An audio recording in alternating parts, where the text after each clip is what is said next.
السلام عليكم الاخوه والاخوات، كي دايرين؟ لاباس عليكم؟ نتمنى تكونوا بخير وعلى خير.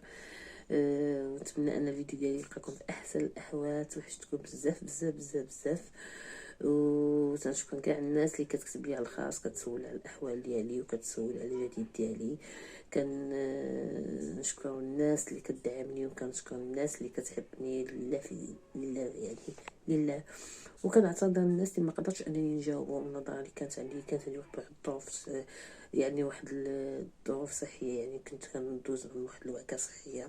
الله ينجينا ويجيكم من المرض، والله يشافي كل مريض، والله يصالح كل واحد مسجون. واللي عنده شي واحد غايب الله يرجعو ليه بخير وعلى خير، واللي عنده شي حاجه في قلبه الله يجعل ربي يسهل عليه فيها، والله يجعل سيادنا يديروا ليه صومدو. الله كل واحد بغى شي حاجه وتمنى شي حاجه الله يسهل عليه فيها. اللي ما مزوجش الله يجيب ليه شي بنت ناس، ولا اللي مزوجاش الله يجيب لها شي ولد ناس، واللي تتقلب على الدنيا الصالحه الله يعطيها الوليدات، الله يعطيها الدنيا الصالحه. وكل واحد كما قلت لكم تمنى شي حاجه في خاطر الله يجعله وصل ليها ان شاء الله. مرحبا بكم معنا في قناة روحانية بنت السودان. باش يوصلكم الجديد على القناة ديالنا، يعني نرجو الاشتراك في القناة والضغط على الجرس باش يوصلكم دائما جديد على القناة ديالنا. موضوع اليوم، يعني موضوع ديالنا اليوم على واحد الملك. هذا الملك رباني، ملك من شرفاء الريح الخضراء، ملك رباني باليوم المية. ملك يعني كينتمي للمحلة ديال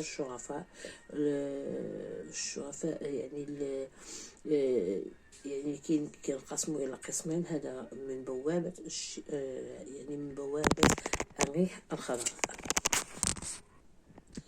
كما قلت لكم هذا الملك رباني مليون بالمية. ملك زاهد في الحياة، ملك الخشبة اللي كيكون نازل فيها كتكون مهووسة بالصلاة وبالأذكار وبالذكر وبالأوراد اليومية. هذا الملك هو الولي، هو الملك يعني الولي مولاي أحمد. شكون هو مولاي أحمد؟ صوابو ومقامو وكيفاش كينزل، والشعور ديال الخشبة كيفاش كيكون من كيكون هذا الملك نازل في الخشبة. كما قلت لكم هذا الملك الولي مولاي أحمد يعني عنده طقوس خاصة، وعنده يعني كما كنقولوا اطباع ديالو الخاصه، وعنده صواب خاص، وعنده بزاف ديال المسائل اللي هي بعض الناس كتجيهم صعيبه، ولكن بعض الناس كتجيهم سهله اذا كانت خشبه مصفيه، ما فيها لا عوارض، ما فيها لا الشاق، ما فيها حتى شي حاجه اللي هي يعني يعني كتضر بالخشبه ديال اللي نازله فيها، يعني كتجي سهله. مولاي احمد ما عندوش مقام محدد، ما عندوش واحد المقام محدد، وصوابو رباني وبسيط وسهل. كما قلت لكم كيكون صعيب بالنسبه للخشبه اللي كينزل فيها، اللي الا نزل فيها كيكون تلقى فيها عوارض، او لا خاصو يصفي، او لا خاصو يحكم، او لا خاصو يحبس، او لا خاصو يعني هذيك الخشبه كيكون عنده كتجي هذاك الصواب يعني صعيب. اما هو بالنسبه للناس ربانيين العابدين الصالحين، يعني بالنسبه لهم يعني اسلوب بسيط وكيولي عاده عندهم. مولاي احمد كاين الناس اللي كيبغي ينزل عندهم في المنام باش كيبين ليهم وباش كيجرهم، يعني يجرهم الخدمه ديالته، او يجرهم العباده، او يجرهم الطريقه الصوفيه باش كيخدم. كيجي صفت راجل في 40 من العمر ديالو، عنده بيض، عنده لحية سوداء خفيفة. يعني هذا راجل مولاي أحمد ماشي راجل كبير أو نقولو صغير، ولا يعني في 40، يعني تيجي في المنام في راجل في 40 في العمر ديالو. وكيجي الدلالات ديالو تيكون انه راجل ابيض مربوع القد، يعني ما كيكون لا طويل لا قصير. عنده اللحيه كحله، يعني كتكون كحله خفيفه كحله، وكيكون لابس اغلبيه ديال الاوقات كيكون لابس اما فوقيه اما جلابه بيضاء. ودائما في اليد اليمنى ديالو كتلقاي عنده خاتم، خاتم يعني ديال النقره، وفيه واحد الفص اخضر. يعني كاين تشابه شويه بينه وبين الامراه القادر الجيلاني. هي هو كل واحد وشغله، وكل واحد وخدمته، وكل واحد والطقوس ديالو. وكما قلت لكم الولي مولاي احمد ما عندوش مقام محدد. هو تيكون دائما راكب على عود ابيض، يعني تيكون راكب على حصان ابيض، كيكون تيسيح في الدنيا. بعد خطرات كيكون كيدوز النوبه ديالو، كل واحد كل مره فين كيدوز النوبه ديالو. ما واحد الخطرات كتلقاه سيدي احمد التيجاني، ما في سيدي احمد بن ناصر. وملي كتكون عنده المشاوره اولا شي حكم الاحكام كيكون مع الفقيه شمهاروش في الزاويه ديال الفقيه شمهاروش.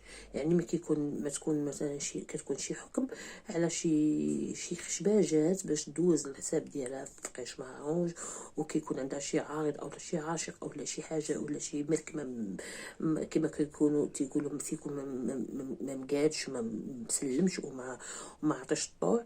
ملي كيمشي للفقيه شمهاروش للزاويه الفقيه شمهاروش كتكون مشاو كتكون محاكمه، كيكون هو حتى هو ما مع الشرفه تما. يعني الشرفه ديال الفقيه مع الفقيه، يعني كيكونوا الوزراء ديالو كيعطيو حتى هما كيعطيو كما كيقولوا الراي ديالهم، حتى هما كيتشاوروا معاهم، حتى هو كيعطيو الحكم ديالهم. يعني هذيك محكمه حتى هو كيحضر فيها اي محكمه كتكون كيحضر في المحكمه مع الفقيه شمهاروش اللي هو الحاكم الكبير. وكما قلت لكم كيدوز النوبه ديالو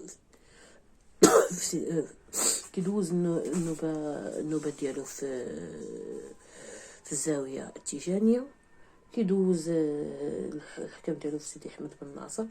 وملي كيكون هاد في سيدي احمد بن ناصر كينزل حتى هو هناك باش كيحقاش هذيك المحكمه. وحنا عارفين بان سيدي احمد بن ناصر كان كل جنداصر، يعني تما كتكون محاكمه. يعني ما كتكون شي محاكمه اولا شي قضيه اولا شي حكم اولا شي حبس شي عارض اولا شي عاشق اولا شي ملك. بخصوص سيدي احمد بن ناصر تيكون كما تيقولوا يعني كيعوض كل جنداصر. يعني كتكون شي يعني كيكون مثلا شي ملك من ولا شي وزير اولا شي خادم من الكحل او الحومه او البوابه الصفراء او الخضراء او اي واحد كيكون عنده كيكون داصر كيكون عاصي، حتى هو كيدوز المحاكمه. هي ربما كيتحرق داك الوزير او داك الخادم او داك الملك، او كيرجع للطوع ديالو، كيرجع للقبيله ديالو، يعني مسلم داخل سوق راسو. المهم كيروض كل واحد داصر كل جن داصر. حتى هو سيدي الولي مولاي احمد حتى هو كيكون تما في المحاكمه في هذيك الزاويه وكيكون بقوه. والخشبه اللي الى نزل فيها الولي مولاي احمد كما قلت لكم كتكون الهوس ديالها انها تكون يعني كيفاش نقول لكم، الهوس ديالها هو الاذكار، الصلاه، الوضوء، الصلاه دائما، الوضوء دائما، الصلاه دائما، الاذكار دائما، الزهد دائما، الاعتكاف، وكما قلت لكم دائما القران والاوراد اليوميه. مين كيبغي ينزل شي خشبه وكتكون عندها يعني كيصفيها وكيبغي يعطيها الخدمه اولا كيبغي يوقف معها في الخدمه اولا كيبغي يوجهها الطريق ديال انها تكون يعني هو يكون نازل على في الخشبه بالخدمه وبالمسائل ديالو الربانيه، كيعطيها الورد. وهاد الاوراد الخاصه به كتكون عباره عن اسماء الله الحسنى، عباره عن ايات قرانيه، عباره على بزاف ديال المسائل اللي هما الناس اللي كينزل عندهم هاد الملك راه كيعرفوها وكيحسوها وكيدوزوا النوبه ديالها. وملي كيبغي يعطي الورد كيعطيه في سيدي مولاي عبد السلام بن مشيش. تما تسلم الله، تما كيتعطى الورد للناس اللي كيكون هو نازل عندهم في الخشبه يعني بالصفا وبالنيه وبالخدمه. هذا الملك يعني كما نقول لكم شحال ما كذبت عليه وشحال ما عطيتكم الافادات عليه والعلم بالله كيبقى القليل في حقه.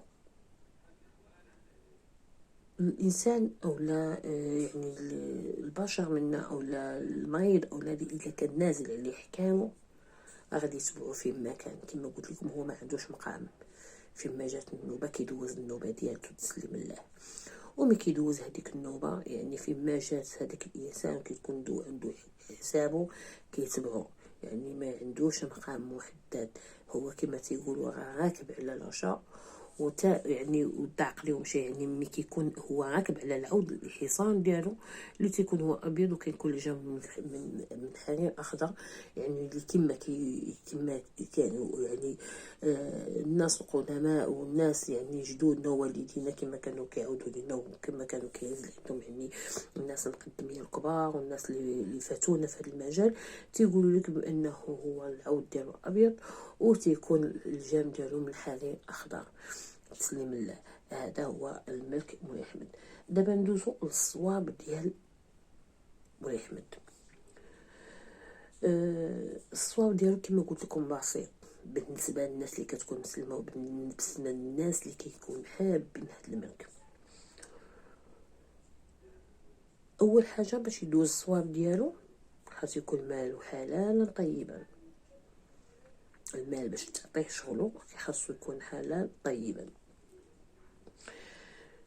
كيكون عندك ضروري كديري واحد الزاويه في البيت ديالك، هاد الزاويه صبح عباره عن مسجد صغير كيتحط واحد يعني كما تيقولوا اما طبق اما صينيه اما شنو مكان كيتحط فيه القران زائد السبعه زائد العطر ديال العود، يعني العود داك العطر اللي كيديروا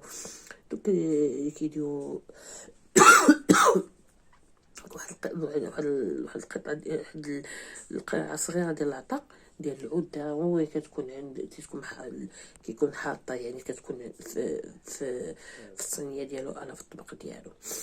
الجلسه ديالو دائما كتكون عنده الهضوار ضروري، الهضوار بحال فقيش مهروج كتكون عنده الهضوار، الصبحه بيضاء، قارب السكر وتمر.